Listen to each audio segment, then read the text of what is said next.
She's patient, she's sincere, she's really, really a loving person. So we're very proud, of course, that she ended up in the nursing profession. And besides nursing, of course, she volunteers a lot for the community. And as many people in this room know, Hannah was our first in a lot of ways. She was our first child. She was the first grandchild of all these grandparents. She was the first of all of our college friends, our good St. Olaf college friends. She was the first child in that group of people. Somebody was applauding themselves, I think.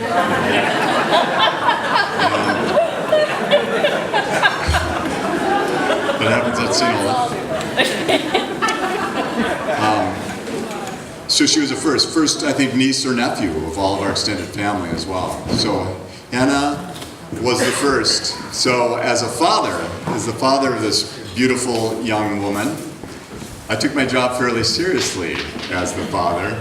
I was not going to allow any young man, all these suitors that came a calling, to find a good footing in her home. I had to wait till the right one came along, which obviously I did. Nate, but it took some effort as a father to clearly so beautiful that I had to repel these young men. So I want to talk to you not so much about the sheer volume of the number of suitors. Or tenacity. Instead, I'm going to talk about just one poor individual. He was Hannah's first high school boyfriend, and this poor guy was pretty unlucky to have that role. First of all, I want to give you my credentials in this role as father to repel these young suitors. I went to St. Olaf, and at that time I was in the para-college. Everybody know the para-college? Oh yeah. I got to design my own major. Did some of you do that? A couple of us, including my sister. And the major that I designed for myself was psychological perspectives on power and control. That's not made up for this toast. That was actually my major. It gave me particular insight into the minds of these young suitors. I studied things like the Stanford Prison Study, cult leaders, Nazi Germany, learned helplessness, those types of things, so I was particularly well suited for this task. So this young guy, that was bold enough to enter our home as the first boyfriend in high school, his name was Zach, and I'm not going to hide his name to protect the innocent because he wasn't very innocent.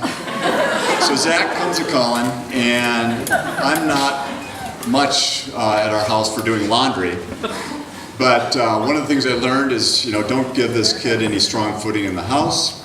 So our rec room is downstairs. The only really thing for me to do downstairs was the laundry. So I started doing laundry on Saturday nights. Reason to head down into the basement to keep an eye on him. And it worked pretty well, although this guy kept coming around and it started to frustrate me a little bit. And someone, I don't know who in the family, invited him over for dinner. So here's Zach at the dinner table, and one of the things I learned in my studies, of course, was, don't allow them to have any identity. So his name was Zach, and I called him Josh. So it was Josh. Please pass the carrots. This is true, isn't it, Hannah? Josh, please pass the carrots. And you could see him sort of shrinking in his chair, and Hannah was going, Dad! But I kept doing it throughout the meal. So pretty tough on the poor kid.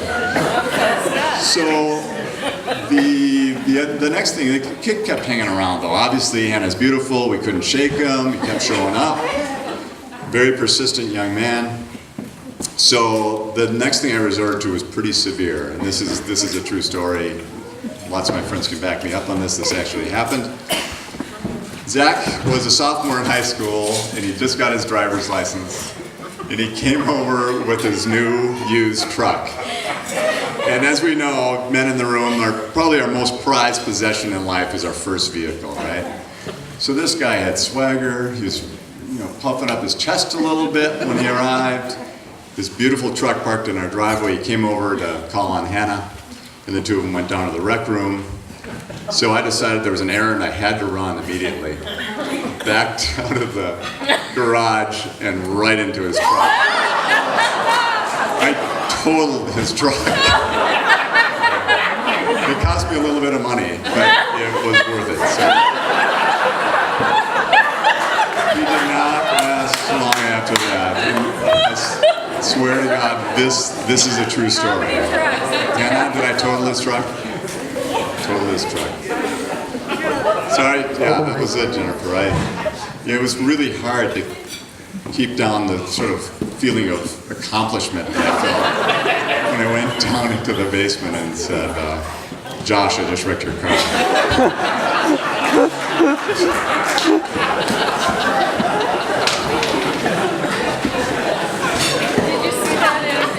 So now, on to Nate.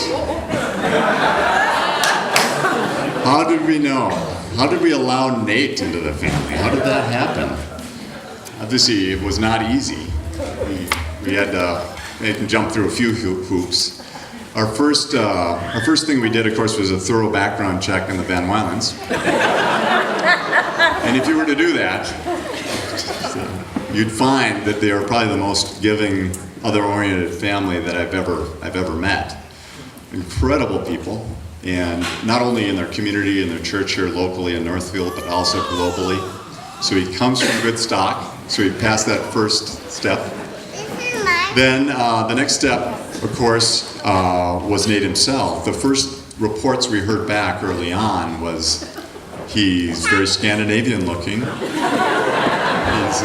He's got sort of pretty white complexion, and he embarrasses very, very easily. So when we first met Nate, and we were warned about this ahead of time, I think Hannah might have warned us, he turned beet red just on the meeting, introducing himself. And of course that endeared us to him immediately, that he was that humble. So those sorts of things were really starting to impress us about this young man. Of course, we found out that he was really driven. Soccer was a very important thing to Nate, and he had great success on the soccer field, so he's a driven, ambitious guy. Obviously, as you know, he's gone to the University of Michigan and finished that degree as an architect, and he's now, I'm happy to report, gainfully employed.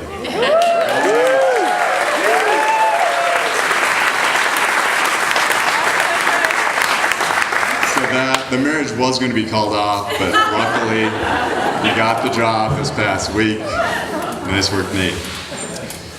So those are some of the things, some of the tests we put him through. I think last night my dad made a reference to this, and I want to mention it too, because I mentioned how I had credentials as a psychology student. My dad is actually a PhD in psychology and practiced as psychology, so he was really tough. In fact, suitors calling at our house growing up with my sister oftentimes went away crying. And it took her marrying more credentials than Bill in order for Jennifer finally to find a suitable mate. Way to go, Bill. So my father, we figured, okay, if there's any guy that's going to break this kid, find out his true character, it's my dad. So we sent Nate and Hannah on a trip out to Montana, 1,000 miles or so, in the backseat of my dad and mom's car. They fully extended their seats, so Nate had about this much leg room in the back. They stopped at Starbucks every stop along all the way out to Montana, filled them up with caffeine, listened exclusively to old-time country music on the radio.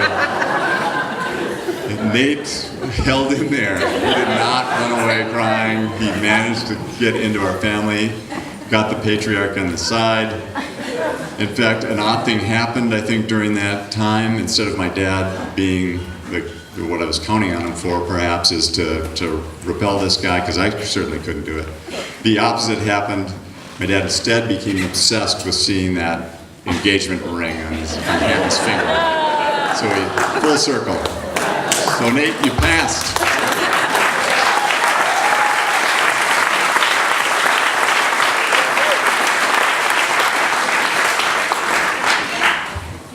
So that's it. I wanted to, with that being said, I just want to welcome Nate to the Gilmer family. We mean that sincerely. You're truly, I couldn't ask for a better son-in-law, a better husband to my daughter. So thank you for accepting Hannah for everything that she is, and I can't imagine a better couple. So if we have glasses, please, to Hannah and Nate.